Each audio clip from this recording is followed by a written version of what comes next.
Good morning. This is Nickel Vicasinio, heavy equipment mechanic technician. Today, I will perform to fit a hydraulic hose. So, we have a defective hose, this one.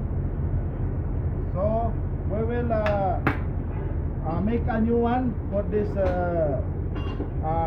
hydraulic hose. So now, in order to perform, we must wear our PPE. We need gloves,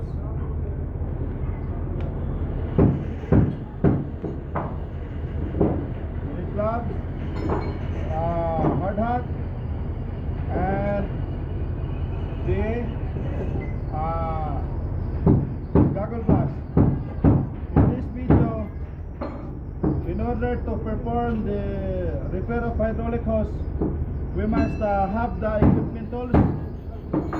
This one, the meter, this tape meter using to length, using to measure a length, how many length.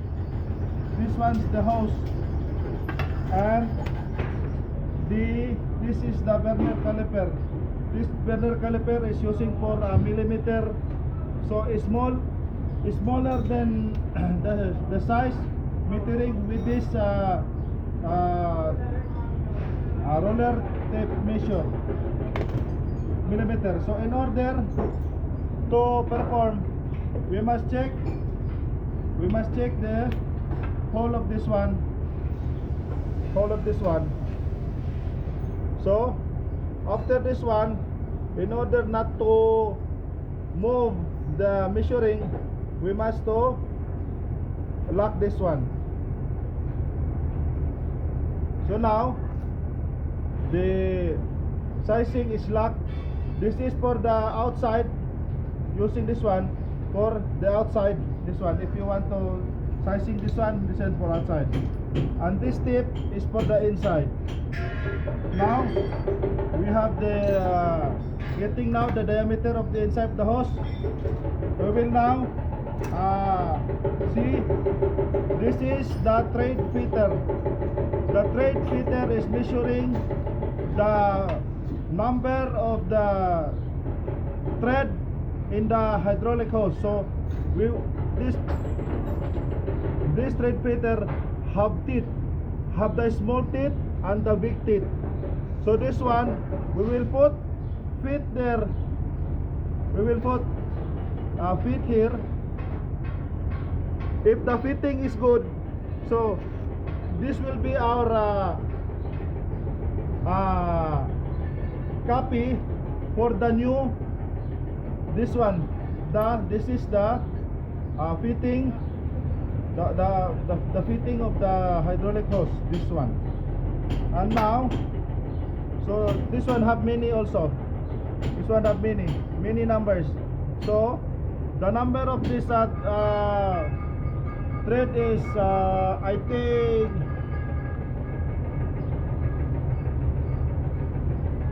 1.2. So the number of the thread is 1.2. So now after this one, we will find the same size of the fitting. So we need to fit this one. Okay, it's correct. And the thread fitter, this one. So now it is fit. So all it's the same. So we need two fitting to have this one. So now, in order to complete this fitting, we need a grinder. We need a grinder to cut the hydraulic hose. And the size of this hydraulic hose is 3/4. This is 3/4. So we will find the hose for 3/4. And then we put this one here. Then in order to fit this one, we must take this one and also fit this one. So all in all, you have to use a meter to measure how much the leak to be cut.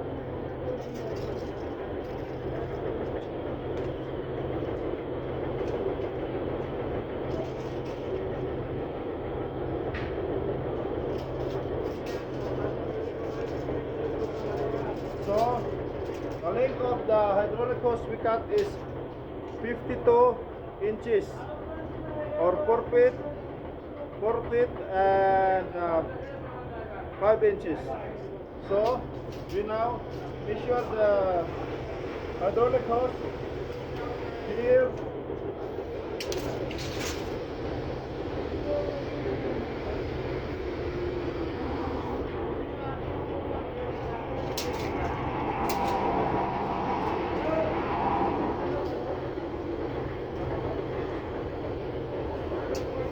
We have now this one, so we need to have this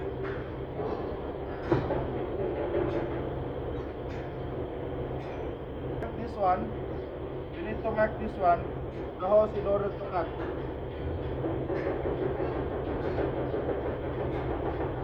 So we need this one can also can be made for marking for the hydraulic cutting hose.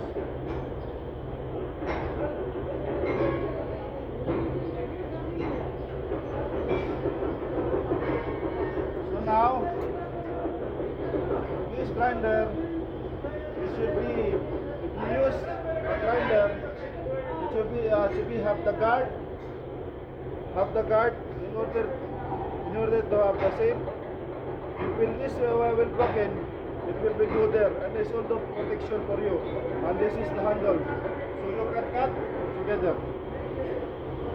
And the rotation of the grinder, it should be, when you cut something, it should be the debris will go there, not from you. So now safe. Then we will pack it.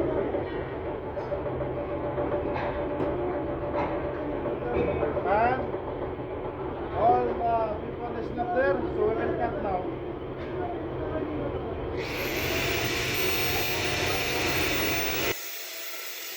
If you can see, the debris is going there, so it's okay.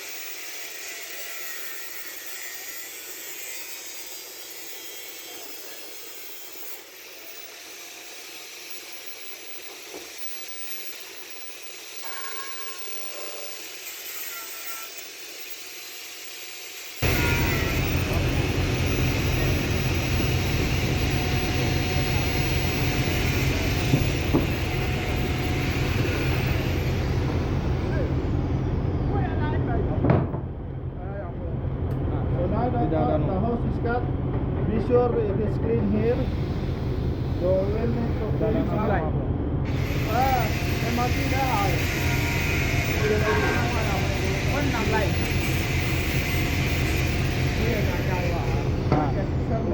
This one. Check. Daniel Wina Boyo, the Sa. Look at checking the page now. Daniel Wina.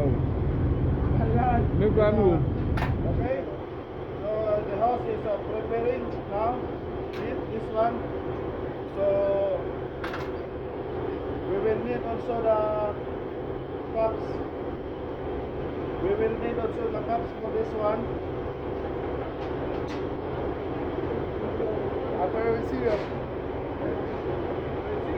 Yeah.